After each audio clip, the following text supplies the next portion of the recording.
Hey, what's up, everybody? Welcome back to the Cruise News Show.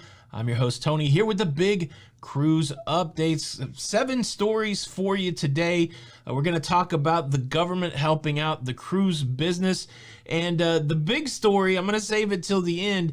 You would be surprised. Who do you think the biggest benefactor of the whole cruise shutdown is? Now, I don't know if they're the... Yeah, let's say it like that. Who is the biggest benefactor of the cruise shutdown?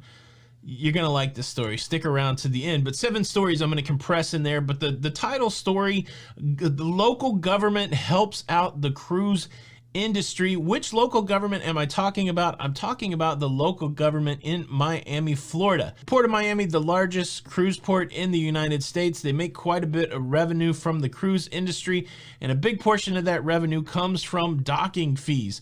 Comes from the Port of Miami allowing cruise ships to dock, to load and unload their passengers. And you might be saying, well, how much money? $285 million a year. $250 million a year the Port of Miami makes in revenue off of the cruise line. Well, that's a pretty big bag right there. That's a pretty big bag of money, and that money has not been forthcoming. But what's been interesting is, in anticipation of the challenges of cruising in 2020, all the way back in March, the Port of Miami began a process of waiving those docking fees. Like the cancellations, they did it on a varied time frame schedule, and the latest waiver to expired just last month. And the cool thing is, the Port of Miami extended their waiver again until January 2021. And so this is an interesting form of stimulus, not necessarily giving money to the cruise line, but not requesting the money that the cruise line owes them, giving them a waiver of fees. $250 million is a lot of money, obviously, but the cruise lines, they do operate in the billions. And so this move isn't something that's going to completely save the cruise lines, but yeah, it's not bad. I wouldn't mind getting forgiven $250 million in debt. This move by the local government there in Miami demonstrates what many of us know, that there is a symbiotic relationship between the cruise port and the cruise industry, that the success of one hinges on the success of the others, and the leadership down there in Miami doing all they can to relieve the financial pressure off of the cruise industry until cruising resumes. So no federal stimulus, we understand that, but it's cool to see the Port of Miami stepping up to do what they can in their best interest to protect their businesses there in Miami, and doing that by helping out the cruise industry. Now, I think one of the highlights of 2020 during the cruise shutdown was the ability for MSC to cruise successfully in the Mediterranean over the summer. However, the second wave of the virus has caused spiking numbers all over the world, and we see governments shutting down everywhere. Greece is no exception. They have put new lockdown measures in place, and this is affecting MSC's ability to go cruising with the MSC Magnifica. The MSC Magnifica set to sail in January 2021, but because of the upcoming Greek shutdown, they will be postponing their sailings until February 2021. Cruise ships around the Greek Isles will still be able to stop in Greek ports for technical calls, but they will not be able to stop to take on passengers. Cruising remains shut down in Greece as they deal with the second wave of the virus.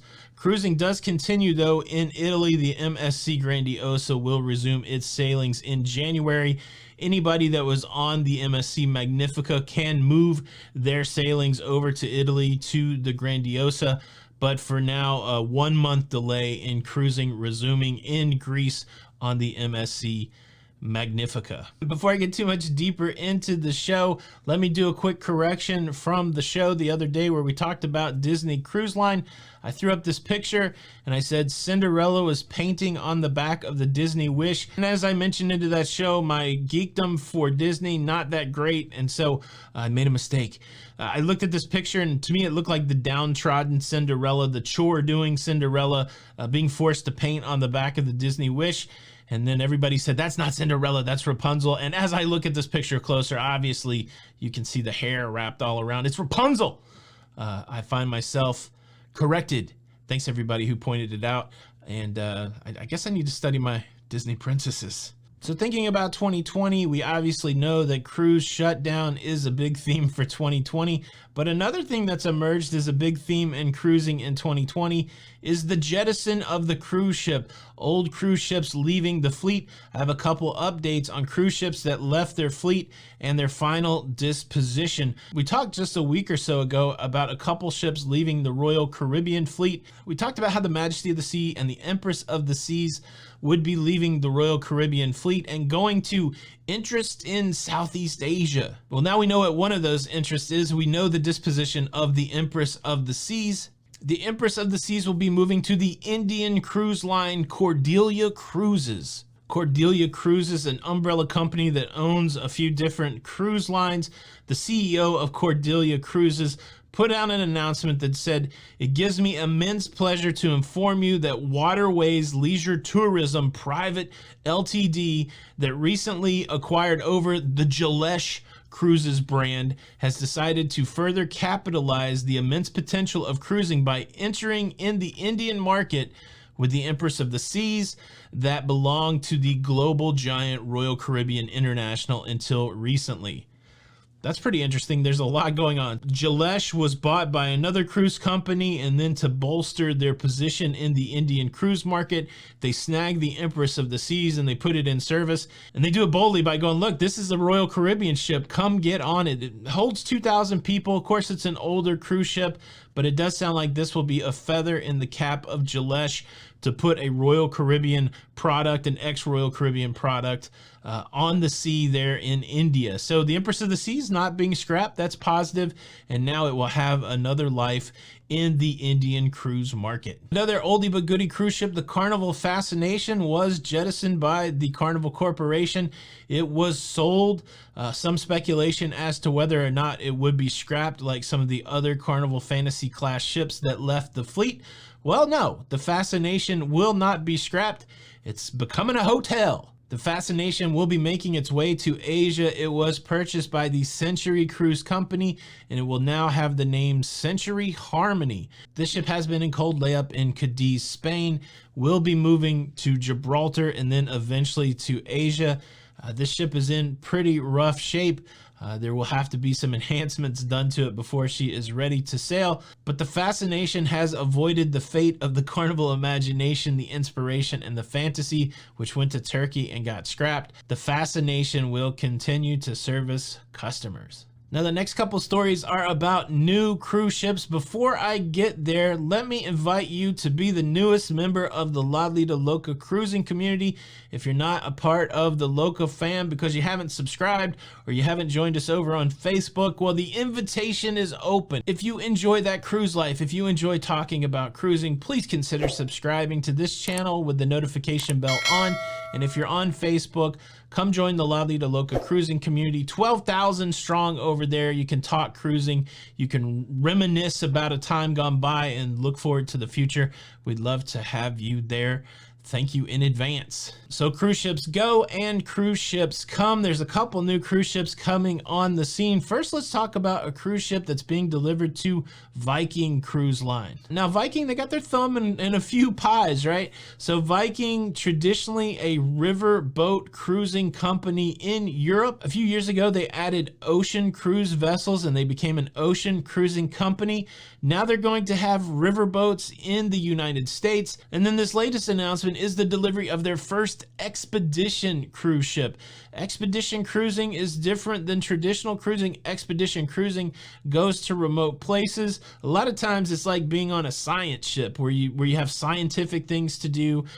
Everything's about exploring more so than leisure or leisure exploring. It's an emerging category. Hurtigruten has a couple ships like this. Expedition cruising is becoming very popular in the cruising space, and Viking is getting into that business. Fincantieri's Vard shipbuilders in Norway have floated out Viking's first expedition cruise ship, the Viking Octantis. Octantis, man, it sounds exciting. This is the first of two 30,000 plus gross ton ships that will be doing itineraries in 2022 in Antarctica and in the Great Lakes of the United States. This ship is a little over 650 feet long. It accommodates around 378 passengers. And again, it's a different cruising experience. But Viking, another offering for the cruise traveler out there. On Viking, you can go riverboat cruising, you can go ocean cruising, and now you can go expedition cruising.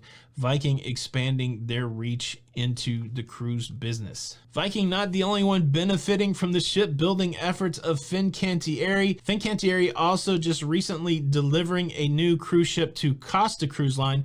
Costa Cruise Line owned by Carnival Corporation. They just took ownership of the Costa Firenze.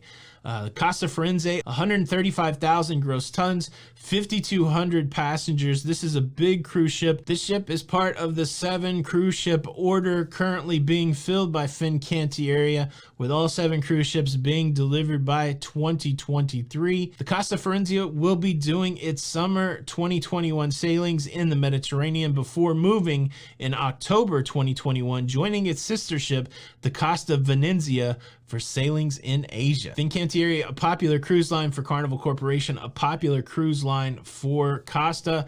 11 of the 14 ships currently sailing for Costa, built by Fincantieri. So a mixed bag of cruise news so far. The government of Miami helping out the cruise industry, cancellations in Greece, old cruise ships going their separate ways, new cruise ships coming on board. So now let's talk about who the largest benefactor of the cruise shutdown has been. And big is the key word here. I first got turned on to this story back in the summer. I didn't even report on it. I just found it interesting.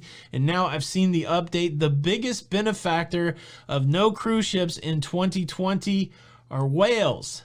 Big, get it?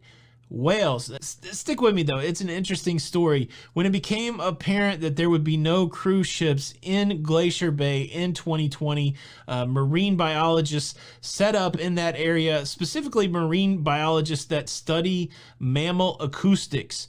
They study the conversations between whales, and they said, look, there's going to be no cruise ships here in 2020. How will the whales react to no cruise ships in the water? And so they studied the habits of the whales in Glacier Bay during the shutdown. And what they found is that the whales were more talkative in the absence of cruise ships. The whales restricted themselves less, living their lives more in the middle channel of the main waterways of Glacier Bay opposed to the outskirts. An interesting study for sure. It makes sense. The cruise ships, they make a certain noise. The whales probably more quiet, unsure of what the noise in the water is. They don't want to alert things to their presence, staying out of the main channel so that they don't have to encounter these vessels. And now in their absence, they've taken over the place. They say that in the absence of cruise ships, the whales in Glacier Bay have been more social. They've napped in the main channels, they've swam in the main channels, they've hunted together in the main channels, and they're a lot more talkative. So the biggest benefactor of the cruise shutdown, the whales, they had a little bit of a holiday in their waters. Interesting stuff. Let's close the show out with a question. What's your favorite cruise port? What's the favorite port that you've ever embarked on a cruise ship from?